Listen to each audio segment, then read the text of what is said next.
बोलो जयकारा बोल मेरे श्री गुरु महाराज की जय। सभी गुरुमुख प्रेमियों से सप्रेम जय सच्चिदानंद। एक दृष्टांत है, इसी दृष्टांत को सुनकर समझकर जीने का तरीका सीखते हैं। एक व्यक्ति पानी की प्यास से बेचैन भटक रहा था। अब हम भली भांति जानते हैं कि जब प्यास लगती है तो किस कदर पानी को तरसती है, पानी को प्राप्त करने के लिए कितनी तड़फ हो जाती है, और जैसे जैसे प्यास बढ़ती जाती है छटपटाहट बढ़ती है। और इसी भटकना के दौरान उसे गंगा नदी दिखाई पड़ गई। पानी पीने के लिए बड़ी तेज़ी से भागा नदी की ओर कि तुरंत जाकर प्यास बुझाऊं, पर तेज भागम भाग के कारण नदी के किनारे पर पहुंचने से पहले ही बेहोश होकर गिर पड़ा। इतना प्यास से व्याकुल था, अधमरा सा तो पहले ही हो रहा था, फिर उसने जो बड़ी तेज़ी से दौड़ लगाई तो किनारे पर नहीं पहुंच पाया, पहले ही गिर गया। पानी पीने से ही पहले गिर गया, बेहोश हो गया। और थोड़ी देर में वहाँ एक सन्यासी बाबा पहुँचे। उन्होंने उसके मुंह पर पानी का छींटा मारा। पानी का छींटा मारने से वो होश में आ गया। तो होश में आकर वो व्यक्ति जो अपने सामने संतों को देख रहा है तो उसने चरण छू लिए। अपने प्राण बचाने के लिए धन्यवाद करना लगा। और सन्यासी बाबा ने कहा, मैं कौन तुम्हारे प्राण बचाने वाला हूँ? भगवान है जिसने तुम्हारे प्राण बचाए। मुझ में इतनी ताकत कहाँ है? अगर मुझ में ताकत होती, किसी के प्राण बचाने की सामर्थ्य होती, तो मेरे सामने तो बहुत सारे लोग मरे जा रहे हैं। बहुत से लोग मेरे सामने मरे। अगर मेरे अंदर ताकत होती तो मैं उन्हें मरने नहीं देता, बचा लेता। पर मैं सिर्फ बचाने का माध्यम बन सकता हूँ, और तुम्हारा भी मैं माध्यम बना हूँ, तुम्हें बचाने में जरिया बना हूँ। बाकी बचाने वाला तो वो स्वयं भगवान है। फिर इसके बाद सन्यासी बाबा चलने को तैयार हुए तो व्यक्ति कहता है, मैं भी आपके साथ चलूँगा बाबा। सन्यासी बाबा ने पूछा, तुम कहाँ तक चलोगे? तो व्यक्ति बोलता है, जहाँ तक आप जाएंगे। सन्यासी ने कहा, मुझे तो खुद पता ही नहीं कि कहाँ जा रहा हूँ मैं, मेरा अगला ठिकाना क्या होगा। सन्यासी ने समझाया उसे कि कोई मंजिल नहीं है मेरी, लेकिन वो अड़ा रहा। जाने उसे लग रहा होगा कि इस सन्यासी बाबा ने मेरी जान बचाई है, नहीं तो क्या मालूम प्राण पखेरु उड़ चुके थे। तो वैराग उसके अंदर उमड़ आया हो और सन्यासी बाबा का साथ करना चाहता हो। तो फिर दोनों साथ हो लिए। अगर किसी के अंदर किसी भी प्रकार का तीव्र वैराग हो, किसी प्रकार की कोई तड़प हो, तो वो उसमें पूरा उतर जाता है उस वस्तु को पाने के लिए, उस मंजिल पर पहुंचने के लिए। दोनों चल पड़े तो कुछ समय बाद वो व्यक्ति कहता है कि मन तो कहता है कि आपके साथ चलता रहूं, देखो अब विचार बदल रहे हैं। पहले वो कहता है कि जहाँ तक आप जाओगे वहीं तक चलूँगा, अब बीच रास्ते में ही विचार बदलने लगे। ये मन है जो थोड़ी थोड़ी देर में हमें भटकाता है, भगवान के रास्ते पर चलने नहीं देता, भजन बंदगी करने नहीं देता। अगर मन भटकाता ना होता, भगवान के भजन में लगने देता हमें, इस जीव को, हमको स्वयं लगता भगवान का भजन करने में, भगवान की भक्ति करने में, तो आज संसार दुखी ना होता। लेकिन ये मन ऐसा ही है कि कोई ना कोई चाल चलता रहता है, निरंतर चालें चलता रहता है और इस जीव को भटकाता रहता है। थोड़ी थोड़ी देर के लिए वैराग उत्पन्न होते हैं, क्योंकि भगवान ऐसे अवसर प्रदान करते हैं कि जीव भगवान के भजन में लगे, भगवान की भक्ति में लगे, संतों के सत्संग में आए, संतों का संग करे, भक्तों का संग करे। और वैराग उत्पन्न होने पर इस प्रकार कोशिश करता है जीव, लेकिन थोड़ी देर में ही वैराग छटने लगता है। मन फिर इसको, जीव को भटकाने के लिए अपनी चाल चलने लगता है और ये जीव उसमें फंस जाता है। जैसे ही थोड़ी दूर पहुँचे तो वो व्यक्ति कहता है कि आपके साथ चलने का मन तो बहुत है, लेकिन कुछ ऐसा टंटा है जो मेरे गले में अटका है, वो जान ही नहीं छोड़ता। आपकी तरह भक्ति भाव और तप तपस्या करने की इच्छा है पर मजबूर हूँ। तो सन्यासी बाबा ने पूछ लिया, भाई अपने गले में जो टंटा पड़ा हुआ है बताओ। तो उसने बताना शुरू किया कि घर में कोई स्त्री और बच्चा नहीं है, लेकिन एक पैतृक मकान है, उसमें पानी का कुआं है, छोटा बगीचा भी है। अब घर से जाता हूँ तो वो बगीचा सूखने लगेगा, पौधों का जीवन कैसे नष्ट करूँ, और यहाँ नहीं रहूँगा तो लोग उस कुएं को गंदा कर देंगे। नौकर जो हैं वो रखवाली नहीं करते, बैल भी हैं, नौकरों की लापरवाही से बैल भूखे रहेंगे, बेजुबान जानवर हैं, उन्हें कैसे कष्ट दूं। इस प्रकार इन विचारों के चलते मजबूर हूँ। बहुत सारे संगी साथी हैं जो मेरे नहीं होने से वो भी उदास होते हैं, उनके चेहरे की उदासी देखकर उनका मोह भी नहीं छोड़ पाता हूँ। दादा परदादा ने कुछ लेन देन कर रखा था, उसकी वसूली भी देखनी है, नहीं तो लोग खा पी कर गबन कर जाएंगे। अपने इस नगर से भी मुझे प्रेम है, बाहर जाता हूँ तो फिर मन बार बार अपने नगर में खिंचा रहता है। अपने नगर में समय जो है बड़ा आनंदमय बीत जाता है। लेकिन मैं आपकी तरह सन्यासी बनना तो चाहता हूँ, क्या करूँ, कुछ रास्ता दिखाओ। सन्यासी ने उसकी बात सुनी, फिर मुस्कुराने लगे। उन्होंने कहा कि जो तुम कह रहे हो वो ज़रूरी है, फिर तुम सन्यास की बात मत सोचो, अपना काम करते रहो। व्यक्ति वो उनकी बात तो समझ रहा था, लेकिन उस पर सन्यासी बनने की धुन सवार थी, इसलिए कोई रास्ता चाहता था कि मुझे मिल जाए। और ऐसे चलते चलते उस व्यक्ति का नगर आ गया।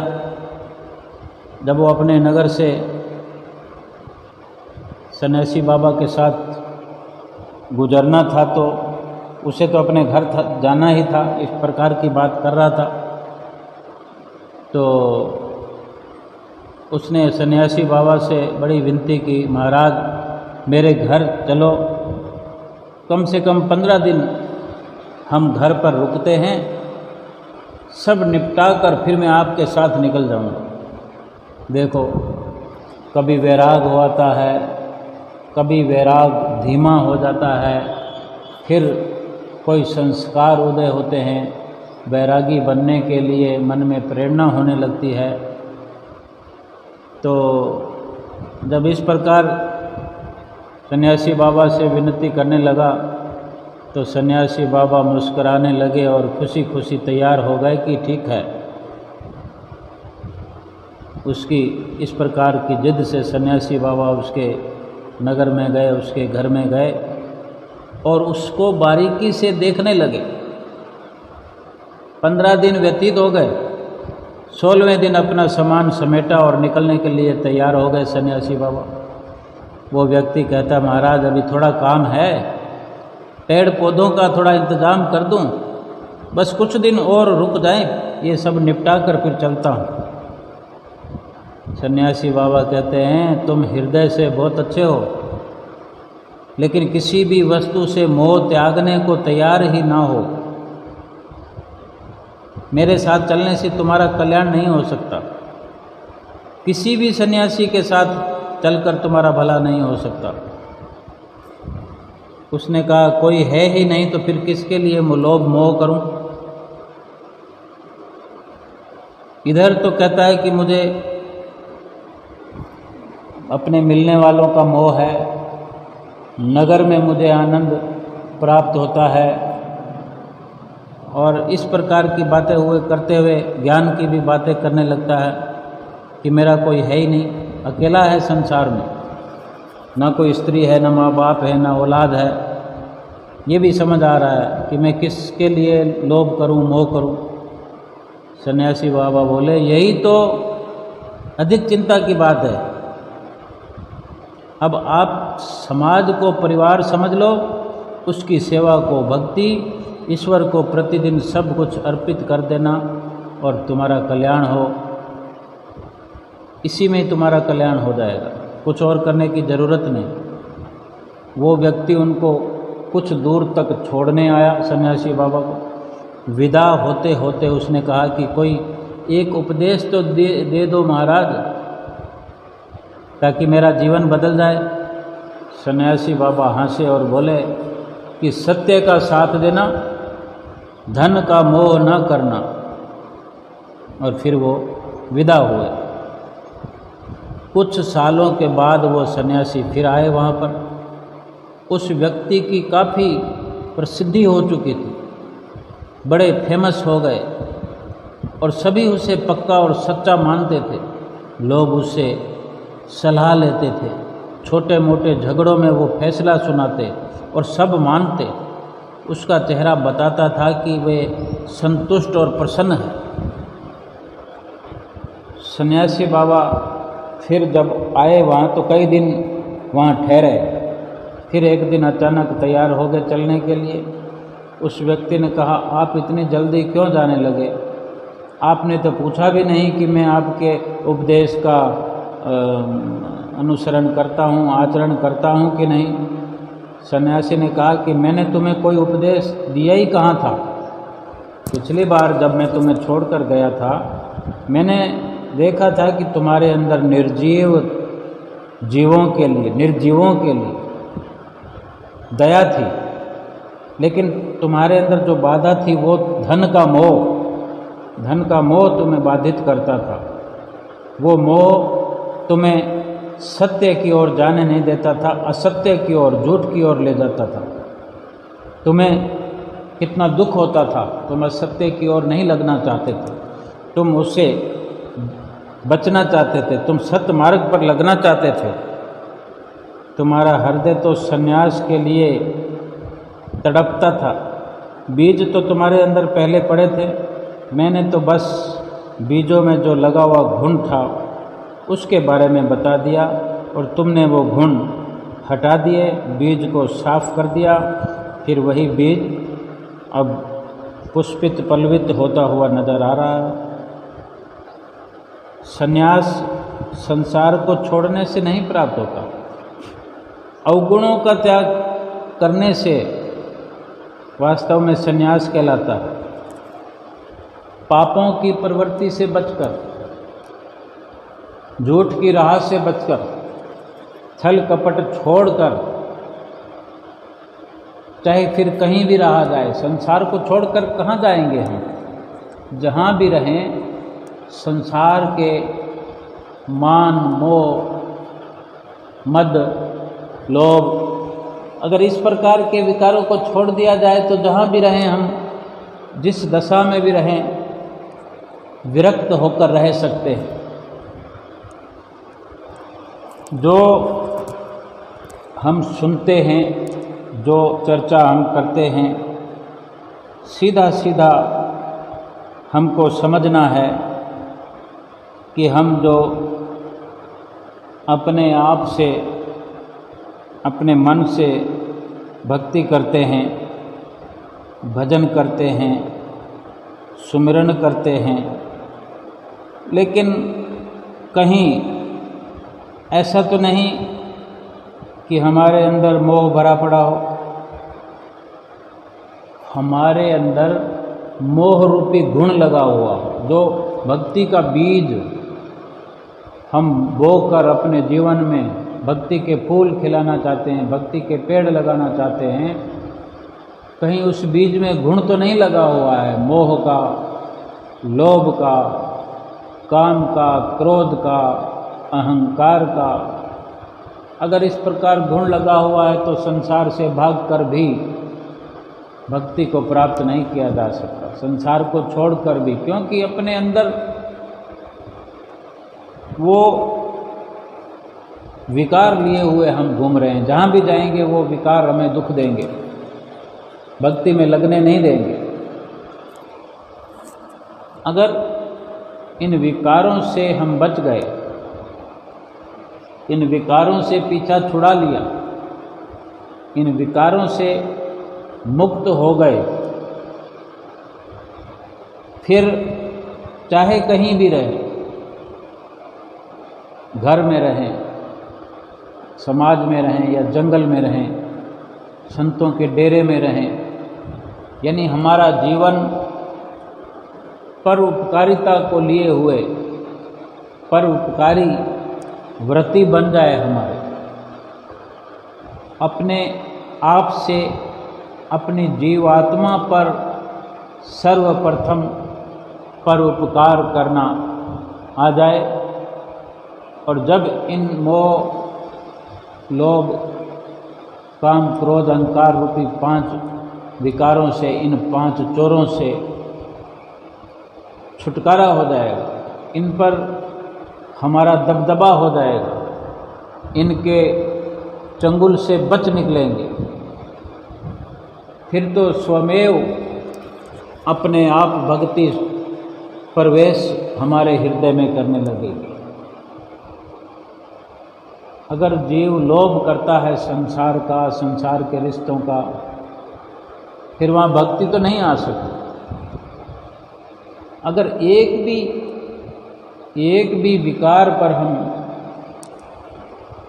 विजय प्राप्त कर लें, चाहे काम हो, क्रोध हो, लोभ हो, मोह हो, अहंकार हो, किसी भी विकार पर अगर ने पूर्ण तौर पर विजय प्राप्त कर ली तो बाकी सब पर अपने आप हो जाए। अगर कोई क्रोध पर विजय प्राप्त कर लेता है, वास्तव में जो हो रहा है प्रभु इच्छा से हो रहा है ऐसा मान करके उस पर सब कुछ छोड़ देता है, तो बहुत बड़ी विजय है ये।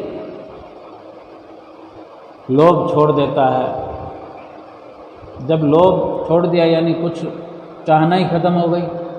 लोभ तो पाने का होता है ना, संसार को पाने का। अगर लोभ तो अगर भगवान को पाने का कर लिया जाए तो सारी की सारी शक्ति ये इंसान उस ओर लगा देगा, भगवान को पाने के लिए हर प्रकार का यत्न करेगा, फिर ये लोभ का सदुपयोग होगा।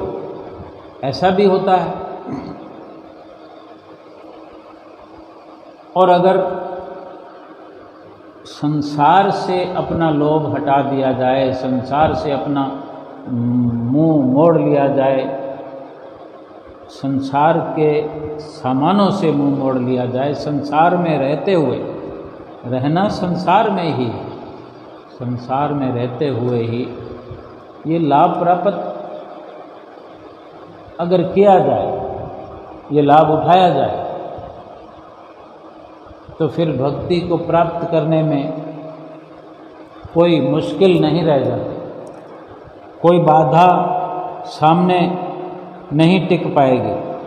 क्योंकि भक्ति में जो सबसे बड़ी अड़चनें हैं, सबसे बड़ी बाधाएं हैं, वो काम, क्रोध, लोभ, मोह, अहंकार, इनके बीच में रोड़े अटकाए हुए हैं। जब इन रोड़ों को दूर करके हम अपना रास्ता साफ कर लेते हैं तो हम भक्ति की ओर बड़ी गति से पहुंच सकते हैं और भक्ति भी बड़ी तेज़ी से हमारे हृदय में प्रवेश कर जाती है। अन्यथा संसार का अगर नज़ारा देखा जाए तो मोह से ग्रसित है। एक व्यक्ति का मकान जल रहा था,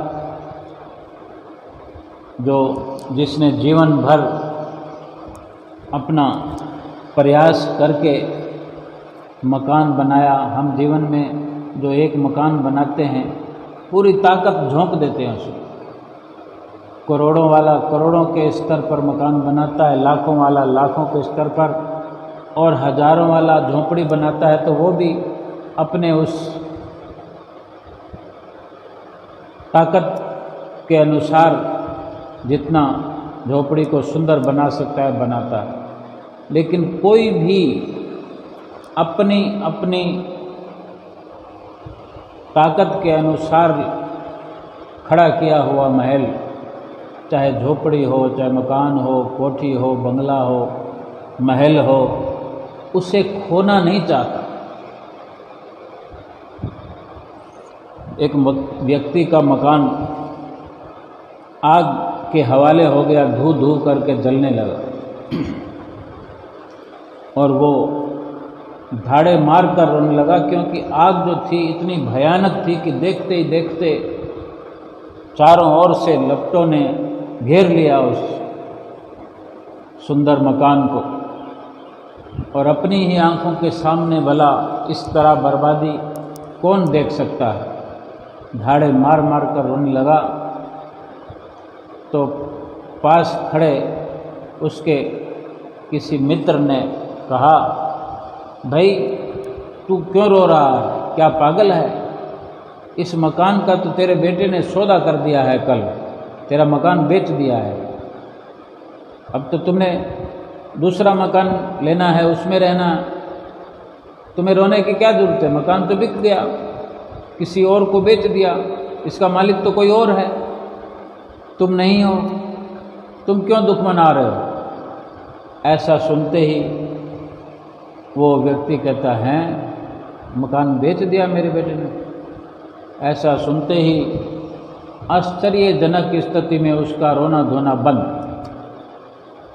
देखते ही देखते एक सुकून की लहर दौड़ जाती है उसके अंदर और बाहर। चेहरा देखने वाला था थोड़ी देर पहले कि वो धाड़े मार कर रो रहा था, और अब चेहरा देखने वाला है कि उसे ऐसे लगता है कि मैंने कोई बाजी मार ली। ऐसा मन में विचार आया कि मैंने बहुत बड़ा लाभ कमा लिया। लाभ वाली बात ही है, क्यों कि उसकी कीमत तो अदा हो गई है, अब ये मकान किसी और के नाम हो गया है। तो उसको समझ में आने में देर नहीं लगी, उसका रोना धोना बंद हो गया। थोड़ी देर पहले रो रहा था और अब बिल्कुल शांत है और मुस्कुरा रहा। मकान वही है, इंसान वही है, लेकिन विचारों की तब्दीली हो गई और इतने में उसका पुत्र आ गया और देखकर वो परेशान होने लगे, वो पुत्र परेशान होने लगा, वो भी रोने जैसे हालातों से गुजरने लगा। तो उसका बाप कहता है कि जब तुमने मकान बेच दिया है तो फिर रोने की क्या बात है, अब तुम्हें चिंता करने की क्या बात है, ये तो किसी और का हो गया, कोई और मालिक है, हमें दुख मनाने की क्या ज़रूरत है। तो वो बेटा कहता है अपने बाप को कि मकान बेचने की बात हुई थी, लेकिन पूरा सौदा तो कल होना था, रुपया कल मिलना था, आज तो ये हमारा ही था, अभी रुपया हाथ में नहीं आया। ऐसा सुनना था कि वो बाप जो है वो फिर से धाड़े मार कर रोने लगा। अब हम भली भांति समझ सकते हैं, फिर क्यों नहीं समझना चाहते। सब कोई समझदार है इस दुनिया में, लेकिन इस समझ को अपने अंदर बिठाने की ज़रूरत है कि वही मकान है, वही वो आदमी है जो पहले रो रहा था, फिर शांत हो गया, फिर रोने लगा। केवल विचारों की तब्दीलियों से, विचारों के परिवर्तन से ही नफ़ा नुकसान हो रहा। अगर मकान हमारा है, मकान में मोह है और उसका नुकसान सहन नहीं कर पाने की वजह से रो रहा है, वही मकान अगर किसी दूसरे का है फिर रोना धोना कैसा। ये मोह है, ये स्वार्थपरता है। वही मकान दूसरे का होता है तो हम रोते नहीं, वही मकान हमारा होता है तो धाड़े मार कर रोते हैं कि अब तो सब कुछ खत्म हो गया। हमारा शरीर क्या जल नहीं रहा? हमें मिला हुआ है, लेकिन हम मोह तो करते हैं, शरीर को जाने देना नहीं चाहते। शरीर जलने लगे या शरीर खत्म होने लगे या श्वास खत्म होने लगे तो हम नहीं चाहते कि ये शरीर समाप्त हो जाए। लेकिन शरीर हमारा है कितनी देर तक, ये तो पता है कि आखिर तो जाना है। अगर इस शरीर से जो काम लेना था वो आज ले लिया जाए, इस शरीर के ख़त्म होने से पहले वो काम कर लिया जाए, तो क्या रोना पड़ेगा? क्या दुखी होना पड़ेगा? अगर इस प्रकार समझ में आए, शरीर वही है, जीव भी वही है। जिसको ये समझ है कि ये शरीर जाने वाला है और दुख जो है वो इस शरीर के मोह का है, और जो मोह न करते हुए केवल इससे काम लेने का ही अपना मानस बना के रखते हैं कि केवल इससे काम लेना है, इसलिए शरीर मिला है, ये समझ अपने अंदर जो बना कर रखते हैं, फिर वो अपना कार्य बना लेते हैं और कार्य बनाने में ही लगे रहते हैं कि हर वक्त भजन सुमरन करते हुए, नाम जपते हुए, सत्संग करते हुए, भजन कीर्तन करते हुए, सतगुरु की महिमा का गायन करते हुए, श्री दरबार की महिमा गाते हुए अपने अंदर नित्य नित्य परिवर्तन करते हुए, उस परिवर्तन को अपनी अंतर्दृष्टि से देखते हुए, महसूस करते हुए शरीर को बचाने का प्रयास नहीं करते, बल्कि इससे अपना काम करते हुए खुश होकर के, ये खुशी उनके अंदर बनी रहती है कि मैं अपने कार्य में लगा हुआ हूँ, मैं अपना कार्य कर रहा हूँ, मैं इस जीवन की सफलता प्राप्त कर रहा हूँ, मुझे ना इस जीवन में कोई दुख है, ना इस जीवन के बाद परलोक में कोई दुख होने वाला है, क्योंकि मैंने अपना काम कर लिया। जो मैंने हासिल करना था वो हासिल हो गया, मुझे वो हासिल हो रहा है। मुझे अपने सतगुरु पे पूरा भरोसा है, जो इस लोक को उन्होंने संवार दिया है, तो वो परलोक भी हमारा सुहेला करने वाले हैं, क्योंकि हम उन्हीं के साथ, उन्हीं के नक्शे कदम पर चल करके हर पल को व्यतीत कर रहे हैं, हर पल को सुनहरा बना रहे हैं, हर पल को स्वर्णिम बना रहे हैं। ये स्वर्णिम जन्म है, स्वर्णिम जन्म को स्वर्णिम बनाते हुए इससे वो कार्य कर रहे हैं जिस कार्य को करने के लिए मनुष्य जीवन मिला था, ये मनुष्य जीवन की प्राप्ति हुई थी। उसी कार्य को करते हुए हम अपना एक एक कदम फूंक फूंक कर रखते हैं, एक एक श्वास को देख देख कर, सोच सोच कर खर्च करते हैं, चलते हैं। और इस प्रकार भक्ति का लाभ पाना ही, भक्ति को प्राप्त करना ही, सतगुरु का प्रेम पाना ही, सतगुरु से प्रेम करना ही, सतगुरु की प्रसन्नता प्राप्त करना ही हमारे जीवन का लक्ष्य है। और इसी लक्ष्य को लिए हुए नित्य निरंतर आगे बढ़ते चले जा रहे हैं। और इस प्रकार अपने आँखों से होते हुए लाभ को हम देख रहे हैं। अगर इस बात की समझ ना हो, ये भली भांति हम समझ ना पाएं, भजन भक्ति की विचारधारा को न समझ पाएं, तो फिर संसार को प्राप्त करने पर, संसार को पा लेने पर, संसार के जो सामान हैं उनको एकत्र कर लेने पर भी ना तो सुख मिलता है आत्मा को, ना शांति मिलती है। हर वक्त दुखों में गलतान ये जीव रहता है, हर वक्त दुखों की प्राप्ति होती रहती है और कल्पता रहता है इंसान। और इसी प्रकार जीवन से छुटकारा हो जाता है। एक दिन ये शरीर चला जाता है, विनश जाता है और अपने हाथ पल्ले कुछ नहीं पड़ता और 84 लाख योनियों की मार फिर से सहनी पड़ती है, क्योंकि जीवन में कुछ किया ही नहीं के खाना के सोना और न कोई चीत, सतगुरु शब्द बिसारिया आदि अंत का मीत। अब सोचना तो ये है कि क्या मनुष्य जीवन हमारा यूं ही गुजर जाए, यूं ही हमें इस मनुष्य जीवन को गुजार देना चाहिए, इससे कोई काम नहीं लिया जाए। यदि काम लिया जाए तो कौन सा? क्या केवल खाने पीने और सोने के लिए मनुष्य जन्म मिला था? इस जन्म में मनुष्य साधन करके, सतगुरु शब्द की कमाई करके अपने परलोक को सुधार सकता है, नीच योनियों का शिकार बनने से अपने आप को बचा सकता है। इस कार्य के लिए ही तो मनुष्य जन्म मिला है, परंतु साधारण मनुष्य इसकी कदर करते नहीं। बचपन और बुढ़ापे में कोई साधन हो नहीं सकता, क्योंकि बाल्यकाल में ये जीव मालिक की प्राप्ति के ज्ञान को समझ नहीं पाता, ना समझ होने के कारण नहीं कर पाता। बुढ़ापे में शरीर साधन करने में असमर्थ हो जाता है, कुछ समझने में असमर्थ हो जाता है।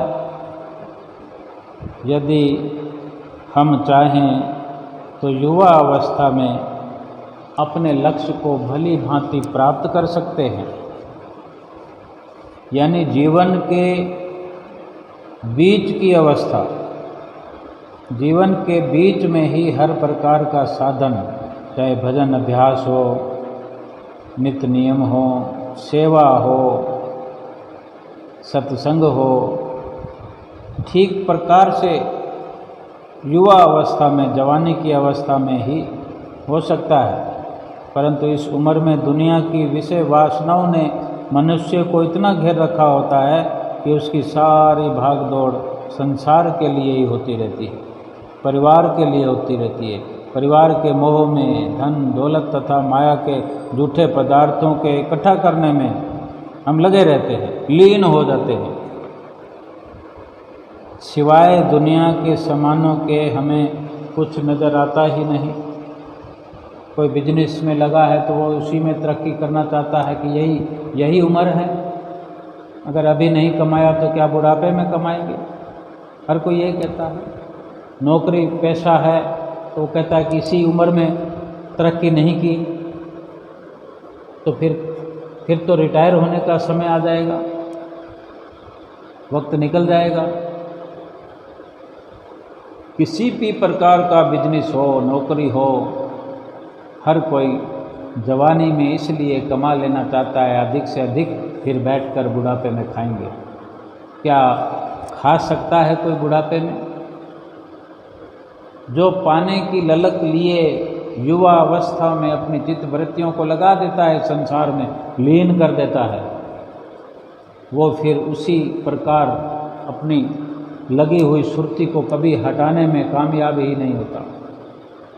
महापुरुष तो यही फरमाते हैं कि अगर संसार का धन इसी युवा स्थिति में कमाया जा सकता है, एकत्र किया जा सकता है, तो क्या भजन भक्ति के लिए ये उम्र ठीक नहीं है? क्या भजन भक्ति को क्या बुढ़ापे के लिए छोड़ दिया जाए? भजन भक्ति के लिए कितना समय लगता है? 24 घंटों में क्या थोड़ा बहुत समय हम निकाल नहीं पाते? अगर थोड़ा बहुत समय निकाल करके भगवान के भजन में लगेंगे, सतगुरु के दर्शन करेंगे, सतगुरु के चरणों में रहकर सेवा करने का प्रयास करेंगे, उनके 2-4 मीठे शब्द सत्संग प्रवचन नित्य प्रति सुनेंगे और सुंदर सुंदर पुस्तकों का स्वाध्याय करेंगे, अनंत संदेश पढ़ेंगे, भक्ति दीपक पढ़ेंगे, अमर सत्य संदेश पढ़ेंगे, श्री अमर ज्योति ग्रंथ का स्वाध्याय करेंगे, 1-2 पन्ने रोज पढ़ेंगे, विचार करेंगे उन पर। अगर इस प्रकार सुरती निर्मल होती गई तो जो हम इकट्ठा करना चाहते हैं वो इकट्ठा करने की तो ज़रूरत ही नहीं रहेगी, कि जो मुकद्दर में है वो तो अपने आप ही मिलने वाला है। अगर 2-3 घंटे रोज इस दुनियादारी से निकाल कर हम मालिक के नाम सुमरन में लगाएंगे, भजन ध्यान में लगाएंगे, शरीर से सेवा करेंगे तो शरीर निरोग होता चला जाएगा। मन लगाएंगे, मन चंचलता को छोड़कर मन पवित्र होने लगेगा, मन की मलिनता धुल जाएगी। मन मलिन जो 84 लाख योनियों में होता रहा है वो मलिनता धीरे धीरे साफ हो जाएगी, जीवात्मा प्रफुल्लित हो उठेगी। जीवात्मा को जो दुख है, कष्ट है कि उसे खुराक नहीं मिली 84 लाख योनियों से, भजन भक्ति की उसे खुराक ही नहीं मिली, भजन भक्ति की नाम की कमाई की उसे भूख है, यही उसकी खुराक है। इस खुराक के मिलने से जीवात्मा प्रफुल्लित हो जाएगी।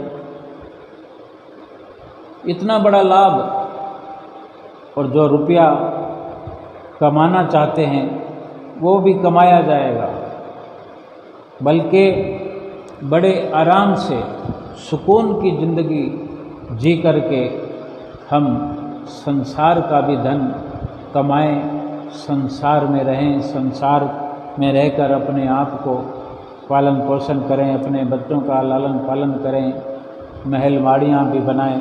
लेकिन जैसे भी हो नित्य नियमों की पालना अति आवश्यक है, जरूरी है। वो करते हुए फिर सब कुछ आसान हो जाएगा, महल माड़ियाँ बनाना आसान हो जाएगा, संसार में रहना आसान हो जाएगा।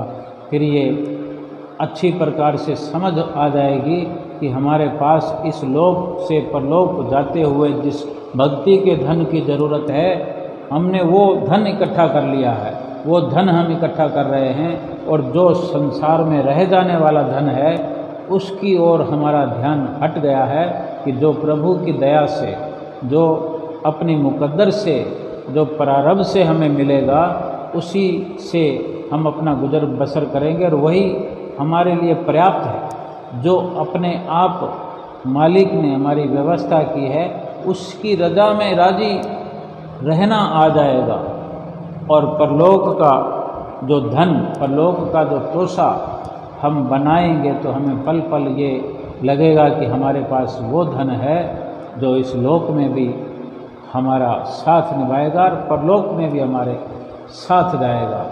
और ऐसी निधि, ऐसी पूंजी जो बना करके श्वासों के बदले, मनुष्य तन के बदले ऐसी भक्ति की दौलत इकट्ठी करके इस संसार से जाएगा, मालिक के धाम में अपना मुख उज्ज्वल करेगा, खुली आँखों से प्रभु परमेश्वर से दीदार करेगा, उसे एकाकार करेगा, आंखें मिलाने के काबिल रहेगा।